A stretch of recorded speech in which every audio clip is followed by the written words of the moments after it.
Jujur ya Kak, kalau gue dengar kata Muhammadiyah gitu, yang kebayang di kepala gue tuh langsung, apa ya, isinya tuh bapak-bapak, pakai kemeja batik, terus lagi rapat. Hmm, Rapatnya serius banget, di ruangan yang, aduh, kaku banget gitu kan. Kayaknya gue yang Gen Z gini gak bakal cocok deh, gak nyambung sama sekali. aduh, itu stigma lama banget, bro. Sumpah. Masa sih? Justru, lo harus tahu nih, sekarang ini Muhammadiyah lagi gencar-gencarnya melakukan rebranding besar-besaran. Selamat datang di podcast Dongeng. Gini deh, biar lo kaget. Lo tahu nggak? Apaan tuh? Mereka sekarang itu sampai bikin turnamen e-sport. Mobile Legends, serius. Hah? E-sport? Yang bener? Bener, nggak cuma itu.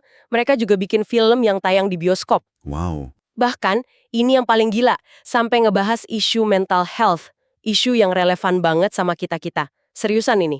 Tunggu. Hah, masa sih ada ormas Islam yang bisa semodern itu? Jangan-jangan ini cuma gimmick doang kali? Nah, itu pertanyaannya.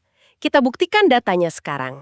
Jadi, soal anggapan kaku yang kita singgung sebelumnya, mari kita bedah langsung deh dengan data dari sumber-sumber yang Anda berikan. Kita mulai dari arena yang paling dekat sama anak muda sekarang, Ikatan Pelajar Muhammadiyah atau IPM. Kalau di benak Anda yang kebayang itu rapat formal dan pengajian rutin, kayaknya kita perlu update gambaran itu deh. Sumber kita justru melukiskan IPM ini sebagai wadah yang, hidup banget untuk hobi-hobi modern. Ada komunitas literasi, ada kelompok belajar coding, sampai yang mungkin paling mengejutkan, e-sport. Tunggu sebentar. E-sport. Yang Anda maksud di sini game kompetitif kayak Mobile Legend gitu. Dan ini diselenggarakan secara resmi di bawah bendera organisasi pelajar Islam. Loh, ini detail yang menarik sekali. Tepat. Dan ini bukan sekedar wacana atau poster pengumuman doang. Kita punya studi kasus yang sangat konkret dari IPM di SMK Muhammadiyah 1 Surabaya. Mereka berhasil menggelar turnamen Mobile Legends selama 3 hari penuh. Skalanya juga serius banget. Ada kategori putra dan putri, pakai sistem gugur, dan puncaknya, grand finalnya, itu dibikin nobar satu sekolah. Berarti ini bukan cuma kegiatan ekskul biasa ya, tapi udah jadi sebuah event yang melibatkan seluruh komunitas sekolah. Saya penasaran, sumber kita ngegambarin nggak gimana atmosfer di sana? Karena itu kan yang akan nunjukin apakah ini sekedar ikut-ikutan tren atau emang beneran meresap ke budaya mereka. Pertanyaan bagus.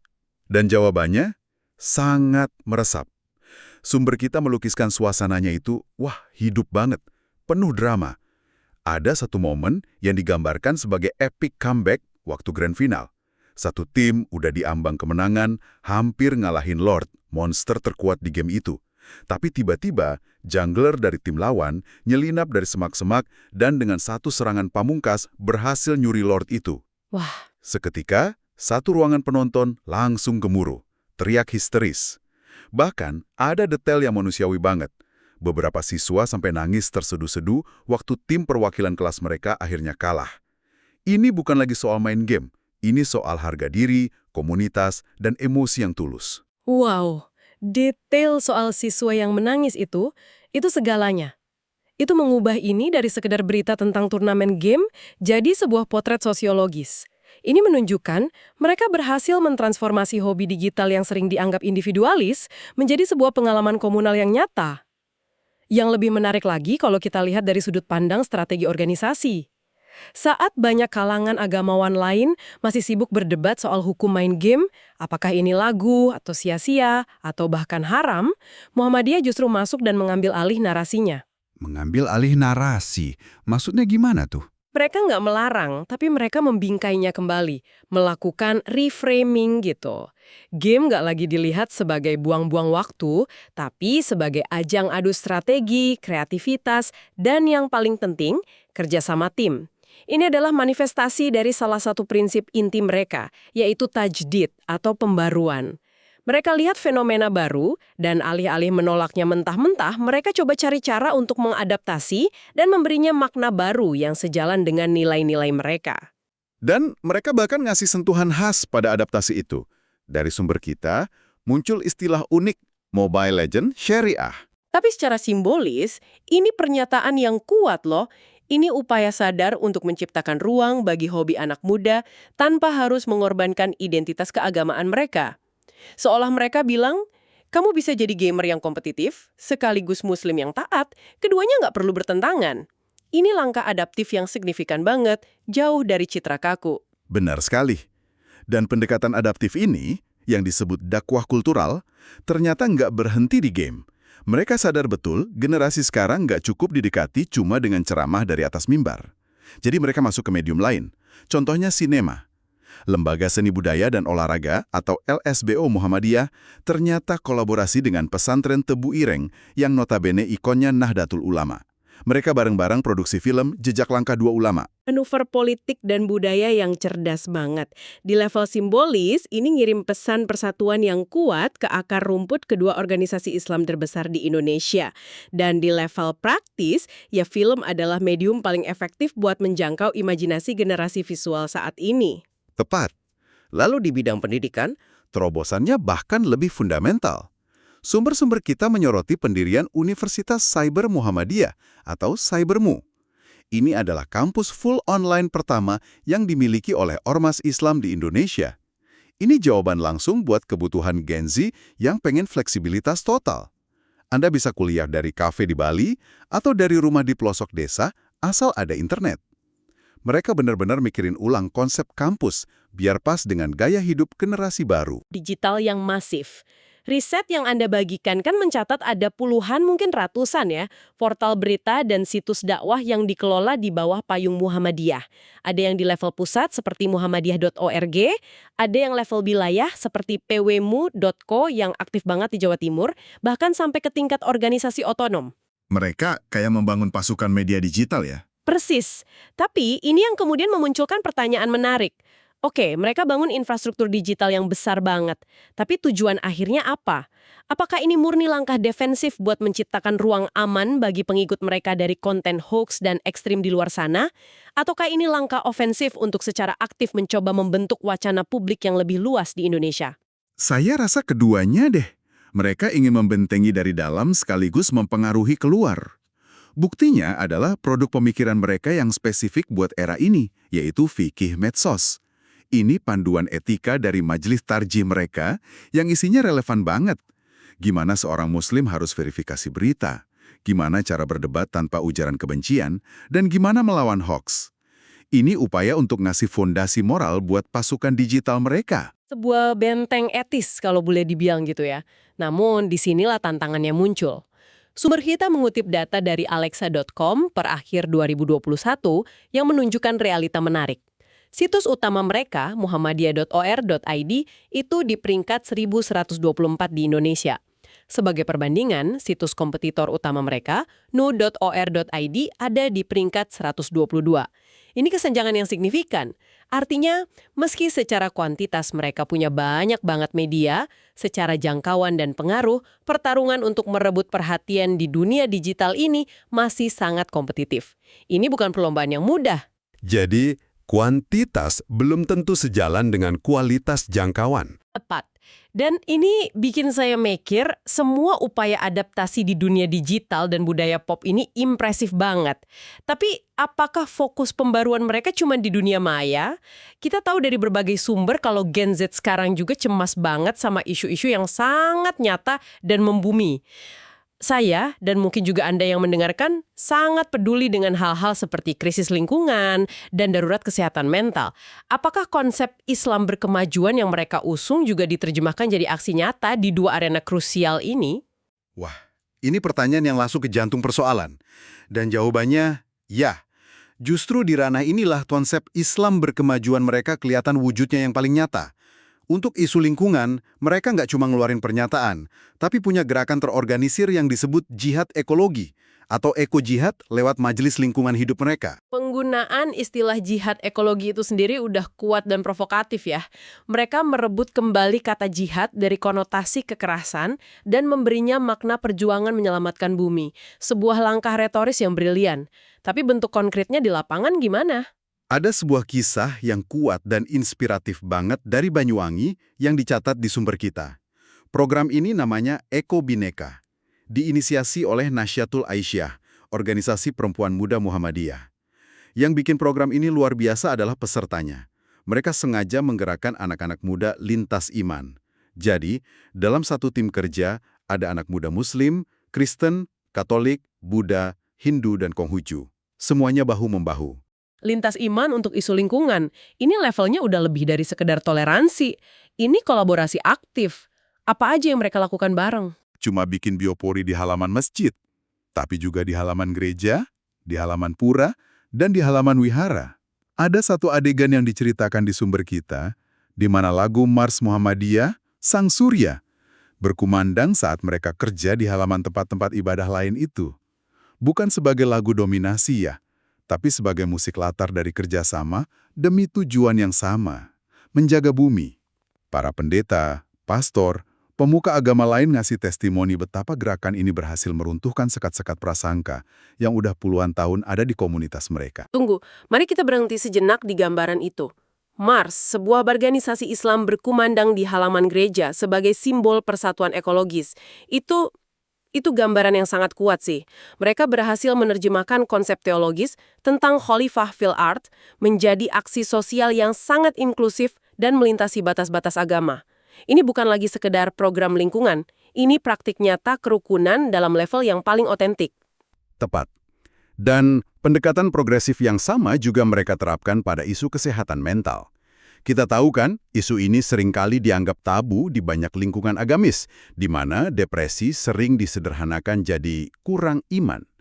Muhammadiyah mencoba membongkar stigma ini dari akarnya. Mereka menghubungkan pentingnya kesehatan mental pada salah satu dari 5 tujuan utama syariat Islam, yaitu hifdzun nafs, atau kewajiban fundamental untuk menjaga jiwa. Nah, ini langkah yang krusial. Dengan melegitimasi pentingnya kesehatan mental dari dalam ajaran agamanya sendiri, mereka ngasih izin teologis bagi para pengikutnya untuk mencari bantuan. Mereka pada dasarnya bilang, menjaga kesehatan mentalmu bukanlah tanda lemahnya iman. Justru itu adalah bagian dari pelaksanaan imanmu. Ini mengubah seluruh perspektif. Benar. Dan ini bukan cuma wacana, ini diwujudkan dalam tindakan nyata di lapangan. Banyak universitas besar di bawah naungan mereka, kayak UMM dan UMS, sekarang punya pusat layanan konseling psikologi yang aktif banget dan gampang diakses mahasiswa. Ada juga program-program kreatif seperti Spiritual Camp Remaja di Sleman yang gabungin tadabur alam dengan sesi berbagi yang aman tentang makna hidup dan tekanan yang mereka rasakan. Bahkan Ikatan Mahasiswa Muhammadiyah atau IMM secara rutin ngadain webinar Mental Health Awareness yang mempertemukan psikolog profesional dengan ustadz-ustadz muda untuk berdialog. Jadi kalau kita rangkum semuanya ya, turnamen e-sport yang dijeda waktu sholat, universitas cyber yang memungkinkan kuliah dari mana aja, kolaborasi lintas iman nanam pohon di halaman pura, sampai layanan konseling psikologi di kampus yang didasarkan pada prinsip hifdzun nafs, ini semua ternyata bukanlah langkah-langkah acak atau program yang terpisah-pisah. Terlihat ada sebuah benang merah yang jelas banget yang menyatukan semuanya. Ideologi besar yang mereka usung. Islam berkemajuan. Mereka secara aktif dan sadar menerjemahkan sebuah konsep filosofis yang besar itu menjadi solusi-solusi yang sangat praktis, relevan, dan menjawab langsung masalah-masalah real yang dihadapi generasi muda hari ini. Mulai dari kebutuhan rekreasi dan komunitas, tuntutan pendidikan yang fleksibel, kecemasan akan krisis iklim, hingga beban kesehatan mental yang makin berat. Jujur saja, setelah membedah semua sumber ini, pandangan saya jadi sangat berubah. Ternyata mereka sangat adaptif, jauh dari kata kolot atau kaku seperti yang mungkin saya dan juga Anda duga sebelumnya. Melihat semua upaya modernisasi yang mengesankan ini, dari e-sport sampai jihad ekologi, muncul satu pertanyaan besar yang menarik untuk Anda renungkan. Sejak awal berdirinya, Muhammadiyah kan selalu berdiri di atas 2 pilar. Purifikasi, yaitu pemurnian ajaran, dan tajdid, yaitu pembaruan terhadap zaman modern. Selama ini keduanya berjalan beriringan. Namun, saat sebuah organisasi yang berakar pada pemurnian ajaran begitu gencar merangkul modernitas, di manakah titik batasnya? Di titik mana sebuah adaptasi atau tajdid harus berhenti, agar tidak justru dianggap mengikis identitas pemurnian atau purifikasi yang menjadi fondasi awal gerakan itu sendiri. Ini adalah dilema keseimbangan yang akan terus mereka hadapi dan akan sangat menarik untuk kita amati ke depannya. Oke, wah gila sih obrolan kita barusan. Jujur ya, setelah kita bedah semua data dan riset tadi, Hehehe. pandangan gue jadi berubah banget. Gue tarik deh omongan gue di awal tadi. Nah, kan gimana-gimana? Serius, ternyata Muhammadiyah itu, tempat main yang asyik banget buat anak muda yang mau produktif. Beneran. Tempat main ya. Suka gue istilahnya. Iya, bukan sekedar organisasi kaku gitu kan. Betul, betul. Jadi bukan cuma ruang rapat, tapi lebih ke ya itu tadi, tempat main, tempat berkreasi. Nah, dan kalau gue coba simpulkan dari semua poin kita tadi ya, intinya tuh Muhammadiyah ini kayak lagi ngebangun sebuah jembatan gitu. Jembatan, oke, metafora yang menarik. Iya kan? Jembatan antar generasi. Di satu sisi, lo bayangin ada generasi senior. Yang tua ya? Betul, mereka tuh pilar yang ngasih hikmah, pengalaman puluhan tahun. Fondasinya kuat banget. Oke. Terus pilar satunya lagi? Nah, pilar satunya lagi tuh anak-anak muda. Datang bawa tenaga, bawa inovasi-inovasi baru. Ide-ide yang kadang-kadang disruptif gitu ya. Persis, ide-ide yang out of the box. Dan kalau dua kekuatan ini gabung, nyambung di jembatan itu, wah. Visi Indonesia Emas yang sering kita omongin itu bukan cuma mimpi, bukan cuma slogan, bisa beneran kejadian loh. Gue setuju banget. Dan ini nyambung ke pesan penting banget sih buat yang lagi dengerin kita. Nah, ini dia. Coba-coba. Buat lo semua, anak-anak muda yang lagi nonton atau dengerin ini. Dengerin baik-baik nih. Pesan utamanya adalah jangan antipati dulu sama yang namanya ormas. Ah, itu dia. Jangan langsung ngejudge ya. Iya, jangan langsung mikir, ini pasti kaku, atau nggak relevan sama gue. Tunggu dulu. Coba digali dulu ya. Coba deh, iseng-iseng kepoin dulu. Serius. Cek kegiatan mereka di media sosial mereka. Benar. Instagram, TikTok, sekarang semua ada kan? Ada semua. Lu mungkin kaget lo nanti. Siapa tahu passion lu di e-sport. Nah. Ternyata ada wadahnya di sana. Ada turnamennya. Atau mungkin lu peduli banget sama lingkungan. Isu iklim ya? Iya. Ternyata konsep jihad ekologi mereka itu sejalan banget sama pemikiran lo. Dan bahkan bisa lebih personal dari itu kan? Betul banget.